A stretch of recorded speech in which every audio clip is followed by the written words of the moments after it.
Tema yang akan kita angkat hari ini tadi sudah saya sampaikan, judulnya adalah kenapa penyakit kronis sulit disembuhkan. Ya, jadi banyak yang tanya kepada saya, dok, kenapa penyakit diabetes saya tidak sembuh-sembuh? Ya, harus minum obat seumur hidup. Ya, kenapa penyakit asam urat, hipertensi juga begitu? Ya, pastinya di sini mungkin di antara kita bapak-bapak, ibu-ibu ada yang mengidap penyakit diabetes. Ada ya? Ada 3 jawaban Bapak Ibu sekalian, kenapa penyakit tersebut sulit disembuhkan. Ya, jawaban pertama karena gaya hidup kita yang keliru. Jadi bicara penyakit kronis itu selalu berhubungan dengan lifestyle atau gaya hidup kita yang salah.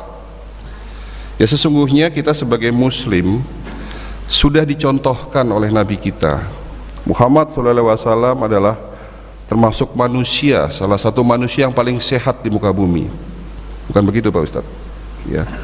Menurut sejarah yang saya baca, sakitnya beliau ini seumur hidupnya baru 2 kali. Ya, yang pertama di saat beliau perang, ya ini sejarah ya. Jadi di saat Nabi sedang beristirahat di salah satu tenda dengan para sahabatnya, tiba-tiba ada seorang ibu-ibu wanita dari kaum Quraisy menyamar dan memberikan sepotong daging. Ya, mungkin kita pernah dengar cerita itu ya. Dan ternyata daging tersebut sudah diberikan racun. Ya, pada saat itu Nabi sempat makan dan sempat sakit keras beberapa hari. Bahkan ada sahabatnya pun yang sampai meninggal akibat dahsyatnya kekuatan racun tersebut. Nah, itu cerita sakitnya Nabi yang pertama. Lalu sakitnya Nabi yang kedua di saat beliau mau wafat Bapak Ibu sekalian. Beliau sehat tidak diberikan secara gratis. Beliau sehat karena banyak ikhtiar yang beliau lakukan. Ya. Ada satu buku yang menarik yang perlu menjadi bacaan bapak-bapak, ibu-ibu sekalian. Judulnya adalah Sehat ala Rasulullah. Ya. Di situ banyak diceritakan bahwa ikhtiar yang beliau lakukan dalam rangka menjaga kesehatan itu banyak sekali. Kita sering mendengar Rasulullah makan di saat lapar, berhenti makan sebelum kenyang. Sisakan perutmu untuk sepertiga makanan, sepertiga air dan sepertiga udara. Artinya di sini konteksnya adalah makan jangan berlebihan. Dalam sejarah pun mengatakan bahwa Nabi kita jarang sekali makan malam Bapak Ibu sekalian.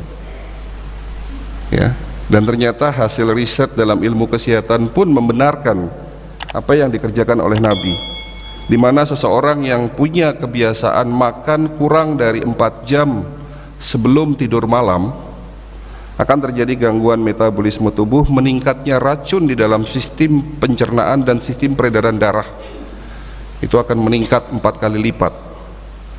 Ya, jadi di sini makan malam itu lebih banyak mudorotnya daripada manfaatnya.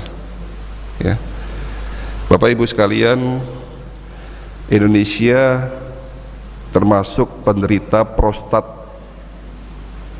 tertinggi di Asia Tenggara, di mana bapak-bapak yang sudah usia di atas 60 tahun hampir 40% terkena penyakit hiperplasia prostat. Ya, jadi pembengkakan prostat. Dan Bapak Ibu tahu apa salah satu penyebab dari penyakit prostat? Ada yang tahu? Salah satu penyebab dari penyakit prostat adalah kebiasaan kencing secara berdiri. Sementara Nabi kita pun sudah mencontohkan ya. Ya, kalau tidak salah kencingnya beliau ini, maaf ya, itu jongkok ya Pak Ustadz ya. Dimana penjelasan secara medis, jika kita kencing berdiri Pak, itu masih akan ada sisa. Jadi masih ada sisa air seni di dalam kandung kemih. Tapi kalau kita kencingnya jongkok, itu akan dibantu tekanan oleh otot-otot pinggul untuk menekan kandung kemih sehingga air seni akan keluar secara tuntas. Nah, kalau masih ada sisa di dalam kandung kemih ini akan memudahkan potensi infeksi. Infeksi saluran kencing inilah yang menyebabkan infeksi di dalam prostat. Contoh banyak sekali yang mungkin Rasulullah ajarkan kepada kita tapi tidak kita lakukan hari ini. Ya, salah satu contoh lainnya, Rasulullah mengunyah dalam satu sekali kunyahan itu sampai dihitung 33 kali, betul ya Pak? Ya, hari ini kita kalau ngunyah berapa kali Pak? Kayak ular Pak, 2-3 kali kunyah sudah ditelan ya. Ya, sekali lagi banyak sekali apa yang sudah dicontohkan oleh Nabi kita, tapi mungkin kita belum menjalankan ya hari ini. Saya ada satu cerita Bapak Ibu sekalian, dan mudah-mudahan cerita ini menjadi pelajaran buat kita. Beberapa waktu yang lalu saya didatangi oleh seorang ibu-ibu usia kurang lebih 55 tahun, sakit gangren diabetik. Bapak Ibu tahu sakit gangren diabetik itu apa? Penyakit diabetes. Ya, kebetulan beliau mengidap penyakit diabetes sudah 8 tahun, dan 6 bulan terakhir ada luka di kaki yang terus membusuk, tidak sembuh-sembuh. Jadi telapak kakinya itu sampai mata kaki itu menghitam, bahkan waktu datang ke klinik saya itu, maaf, jari-jari kakinya sudah mulai copot satu-satu ya. Beliau mengatakan bahwa sudah berobat kemana-mana, bahkan dokter di rumah sakit yang beliau kunjungi mengatakan ini kaki sudah tidak bisa diselamatkan dan harus segera diamputasi ya. Beliau bertanya kepada saya, "Dok, apakah tidak ada cara lain supaya kaki saya sembuh tanpa harus dipotong? Kalau ada dokter, tolong resepkan obatnya apa?" Apa yang saya lakukan Bapak Ibu sekalian, metode pengobatan holistik bukan mengobati akibat, tapi mengobati penyebab dari sakitnya beliau. Ya, kebetulan klinik RSAI pun didukung dengan teknologi. Salah satu teknologi yang kami punya adalah teknologi medical check up dengan pengobatan secara holistik tentunya, karena memang alat ini tidak ada di rumah sakit maupun di laboratorium. Alat ini kami temukan waktu kami masih belajar di Beijing, di mana salah satu kelebihan alat tersebut dapat memeriksa 250 pemeriksaan dalam waktu hanya 5 menit. Jadi ini ada kabar baik buat bapak-bapak, ibu-ibu yang takut sama jarum suntik ya, karena tanpa harus dikeluarkan darahnya, tanpa harus dikeluarkan darah Bapak Ibu, alat tersebut mampu mendeteksi 250 kelainan yang ada dalam tubuh kita ya. Alat tersebut memeriksa tubuh lewat gelombang energi, di mana tubuh manusia ini seperti lampu ya. Lampu ini ada 2 unsur Bapak Ibu sekalian, unsur fisik dan unsur energi yang saling berkaitan. Fisiknya harus baik, bohlamnya harus baik, tidak boleh pecah ya. Kabelnya pun tidak boleh ada yang putus, tetapi tidak bisa nyala kalau tidak ada listrik, betul. Dua-duanya ini harus saling mempengaruhi. Kalaupun ada listrik, belum tentu bisa menyala secara normal jika listriknya dayanya berlebih. Lama-lama itu lampu akan pecah, ataupun dayanya berkurang. Kalau orang Jawa bilang bleret lampunya. Ini yang terjadi dalam tubuh kita Bapak Ibu sekalian. Tubuh manusia ini dipengaruhi oleh 2 unsur, unsur fisik dan unsur energi. Mengapa jantung bisa berdetak ya? Itu pastinya ada 2 syarat mutlak yang harus dipenuhi. Syarat pertama adalah fisik jantungnya harus baik Pak.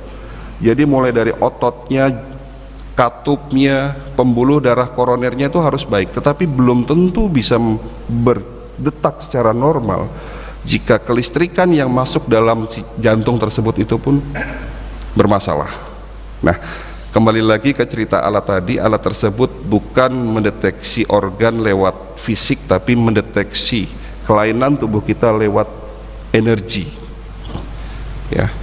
Nah, singkat kata, beliau saya periksa ya, dan ternyata hasilnya fungsi livernya terganggu, fungsi ginjalnya tinggal 40%, dan ini semua disebabkan karena kekentalan darah yang cukup tinggi akibat terlalu tingginya kadar racun di dalam tubuhnya. Pertanyaannya kenapa gitu loh, ini masih ada koma, pertanyaannya kenapa gitu loh, kenapa kok beliau bisa sakit seperti itu. Dan ternyata ini ada hubungannya dengan lifestyle atau gaya hidup yang beliau lakukan sejak kecil, dan ternyata gaya hidupnya salah Pak ya. Beliau tidak suka minum air putih Bapak Ibu sekalian ya. Ini salah satu gaya hidup yang membuat akhirnya tubuhnya dari tahun ke tahun itu penuh dengan racun. Tubuh manusia ibarat baju yang harus Bapak cuci, harus Ibu cuci setiap hari ya, dimana kita beraktivitas setiap hari dari pagi sampai malam menghasilkan zat sisa menghasilkan sisa pembakaran akibat aktivitas. Setiap hari kita makan menghasilkan sampah dalam tubuh kita, dan sampah ini harus dibilas dengan air tentunya. Bayangkan kalau setiap hari yang Bapak minum adalah air berwarna atau kurang, atau air putihnya kurang dari 2 liter sehari. Ini yang terjadi, menumpuknya racun sedikit demi sedikit yang menyebabkan kerusakan berbagai macam organ dalam tubuh kita.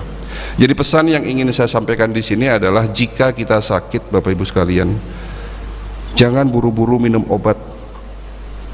Terus terang, setelah saya mendalami pengobatan holistik, bukan berarti saya melarang Bapak Ibu minum amlodipin kalau yang kena hipertensi ya Pak. Bukan berarti saya melarang Bapak minum metformin bagi yang kena diabetes. Tidak. Tetapi itu semua tidak akan berhasil pengobatannya jika kita tidak mau merubah gaya hidup kita yang salah. Ya. Jadi sekali lagi pesannya seperti itu.